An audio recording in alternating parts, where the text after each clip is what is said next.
A count speed, B count speed, C count speed, sound speed, routine.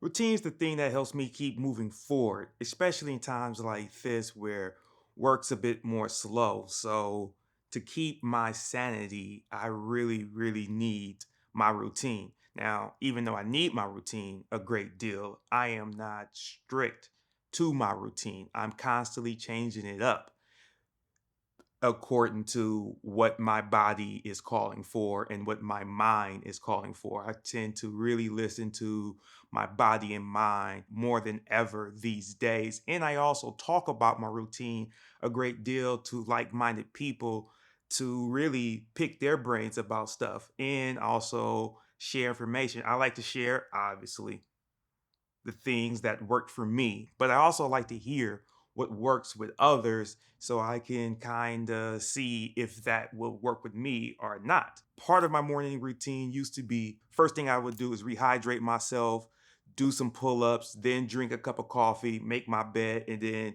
really get my day going and open up all the blinds in my place so I can get as much sunlight as possible. I actually changed that about 5 months ago, thanks to the homie Ray Flemings. We were talking about morning routine, and he sent me this video by Andrew Huberman. And Huberman is a person that I already followed and listened to, but I hadn't heard about his morning routine yet or what he felt was a great way to start your day. So pretty much how I do my morning routine these days is first thing I do when I wake up in the morning, I drink 16 ounces of water since I dehydrate myself every night before I go to sleep to prevent myself from waking up in the middle of the night and having to go take a piss. So, first thing I do, drink 16 ounces of water, make my bed, open up all my curtains and blinds so I can get some sun. Anyway, so once all my blinds is open, I'm dressed and whatever I gotta do in the bathroom is taken care of. I drink another 16 ounces of water. That brings me to about 32 ounces of water. So at this point, still no coffee. Then I head out and I do a morning walk around my area. I live in the Hollywood area. Lots of good places to walk, but I just walk around for about 1.2 miles at a 1.2 miles to about 1.5 mile at a very light pace. It takes about 22 minutes to do. And then once I'm done with that, I'm pretty awake. It's like once during that walk, I'm really feeling the energy. I'm getting the proper amount of sunlight because that's the main purpose of this morning walk is to get sunlight onto my skin. And I try to have as much exposed skin as possible to sun so I can really reap the benefits of those early morning sun rays. Again, this is a thing that I learned from Andrew Huberman. I've been applying it to my morning routine for the past, again, like 6, 7 months. Been been having wonderful results. So by the time I make it to my place, I'm actually pretty wide awake and I'm ready to meditate. Now, keep in mind, I have not hopped on my phone yet. I used to use this meditation app called Calm. I've been using Calm since 2016. Recently, I changed that because I don't actually need it. I used to use it for guided meditation purposes. And for a while now, I've known I didn't really need it to use for guided meditation purposes. I just got used to it. And I kind of like the thing she said at the end. But it's been repeating itself. And I'm like, you know what? I much rather just use open meditation now, especially where I'm at mentally. And as I've gotten learned a bit more about certain sound frequencies. Another thing I just recently learned about, not even a week ago. It's at my friend Meg White's birthday. Shout out to you, Meg. And I was talking to her friend Raquel. Shout out to you as well. And she was educating me about sound frequencies. And so I started to look into it and I was like, hey, let me implement this into what I'm doing. And it just so happened to perfectly align with me not using Calm anymore, but of course, to continue on my meditation journey that I've been on for the past, started meditating in 2013. Oh shit, 10 years of meditating. Happy anniversary to me. Yay. Anywho, so there's this YouTube page I actually go to for open meditation at, I'm forgetting the exact sound frequency it is. But anyways, y'all can look at this up yourself. And so I have it set up so I'm doing about 20 minutes of meditation each session. And after that 20-minute session of meditating, That's when I have my first cup of coffee, because by that time, at least 90 minutes have went by. Again, another thing I learned from Huberman. I highly recommend y'all go and look at that up yourself. It's very easy to find. So after that first cup of coffee, cold brew coffee, by the way, that I brew myself, very delicious. It's not 9 o'clock yet. It's about 8:30 or so. And so from this time, from 8:30 to roughly 10 o'clock, I am doing this right here, either shooting videos, editing videos, working with a client, taking care of meetings, possibly doing nothing at all. It switches throughout, but most of the time that's when I'm taking care of and getting a good start on productivity activities. That sounds kind of weird, productivity activities, but y'all know what I mean. Anywho, so around 10 is when I start my warm up for the gym, which is dynamic stretches, and I run an elliptical for about 12 minutes. So that takes me about 30 minutes to do when it comes to dynamic stretching and running on the elliptical and heading straight out to the gym. Now, my gym is only around the corner from me, on the same block as me, around the corner. That is so fucking lovely. So by the time I'm at the gym, I'm already warmed up, ready to lift, and I lift between 40 to 60 minutes. I do not lift past 60 minutes. If I don't get done what I need to get done within those 60 minutes, then I just cut my workout short. But most days I'm able to end my lifting session for at around the 50-minute mark. Good days, hey, 42 minutes, which is a damn good day. Some days it does go up way up into that 60-minute mark, but I'm like, all right, can't keep going, don't want to overexert my body because I'm all about recovery. And that's what I pretty much go right into after I'm done lifting. I will, on some days, depending on what I'm doing, I will run on the elliptical at the gym for about 12 minutes, 12 to 20 minutes. After I'm done with the elliptical, that's when I start doing static stretching for about 22 minutes. And I'm hitting just about everything. And then I'll do 25 minutes in the, what do you call it? The sauna. Now, depending on how I feel, I may do the sauna or I may not do the sauna. Some days I'm like, I want to do the sauna. And sometimes I'm like, fuck that shit. So by the time I'm done with the gym, back at the house, shower, get dressed, we're looking at around 1 o'clock, and I may eat my first meal at 1 or at 2. My fasting hours tend to be from 2 to 7 p.m. is not fasting hours. I'm sorry.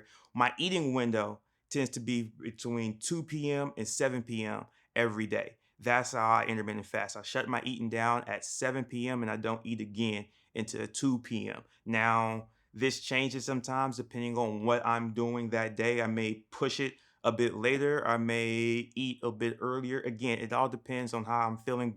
To break my fast, what I typically do is a smoothie. It's like I do pretty much an all berry smoothie, and then I put my protein powder in there too, and that's my first meal. And I don't really eat again until about 30 minutes later, which tends to be a cupcake because I fucking love sweets, and I bake a lot, and I eat a lot of cupcakes because I fucking love to eat cupcakes or whatever kind of sweets. And so typically I always have something that I've baked. Most of the times when I bake, the pastries I have last about 3 to 4 days. And then we hop right back into productivity activities. Should I just say productivity work or where the fuck? I don't know. I'm a little loopy right now. We're gonna keep pushing along. You people know what the fuck I mean. Anywho, so that lasts until, yeah, until the rest of the damn day, and it bleeds into the evening. Of course, around 6 o'clock is when I tend to eat my final meal of the day, or I start cooking it around 6 p.m. to eat at 6:30. Shut my eating down at 7 p.m. and then I go on another walk. Now the purpose of that walk is sun tend to be setting to get some of those sun setting rays, so my body knows it's ready to sleep, because sleep is a thing I've been working on a lot. I've been getting so much better at it. I used to get around 4.5 hours a night. Now I'm up to around 6.5, sometimes 7. That's been pretty fucking awesome when it can happen. So, anyways, though, once I'm back at the house again, I may work on something else a little bit, but then I'm also just relaxing. I may watch a show, movie, wherever the hell. I know when it's around 8 p.m., I'm not working on shit. I try not to. Sometimes I am, but most of the times I try to shut down whatever I'm working on just to get some more R and have some fun with whatever I'm doing. Or to have some type of entertainment or whatever the fuck may be entertaining to me at at that moment. Sometimes it's watching a movie, watching a show, playing a video game, talking to some people, or doing absolutely nothing at all. The power of nothingness. I'm so fucking big on the power of absolute nothingness. And I let this last up until 10 something. And that's when I take care of it, do whatever I have to take care of. But also, I should mention at 7 p.m. is when I shut down my water intake because I've been drinking so much water throughout the night. I mean, throughout the day. At around 7 p.m., I shut down my water intake so I don't wake up in the middle of the night and have to take a piss. So I'm intentionally dehydrating myself because I'm also very well hydrated. Most days I'm in bed before 11 p.m. and I'm out around 11:30. I like to be out actually around 11 p.m.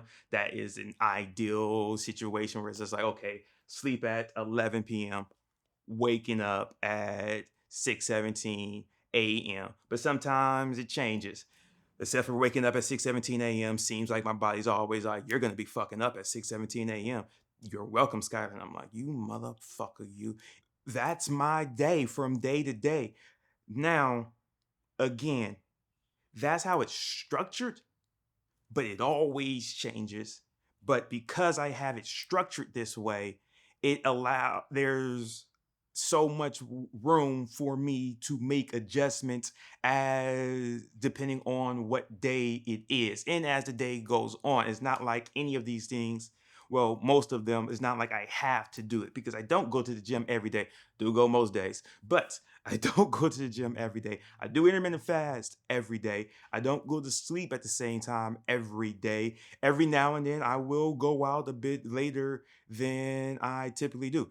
Every now and then, some of you know if you have an event that starts at 8 p.m., there's a good chance if it starts at 8 p.m., I'm not going to be at that motherfucking event.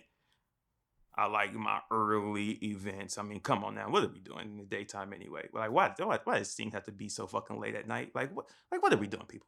Come on. What are we doing? Having this routine, having things structured like this has been keeping me fucking sane. And because I'm active, I feel like I'm steady moving forward and I'm not being stagnant. And I'm keeping my mind fresh and clear. So this is just what's been happening. What has been happening, but this is what's been keeping me sane at the moment and present. So yeah, just thought I'd just share that routine. My routine again, very important to me. Not married to anything. I'm always learning new stuff and how to improve on it. If any information you people want to share with me, please, I'm all open ears. I'm all about finding ways to do things even better. Like I like to make things a habit and then figure out how can I improve on that. That's a very human thing to do any fucking way. So yeah, peace.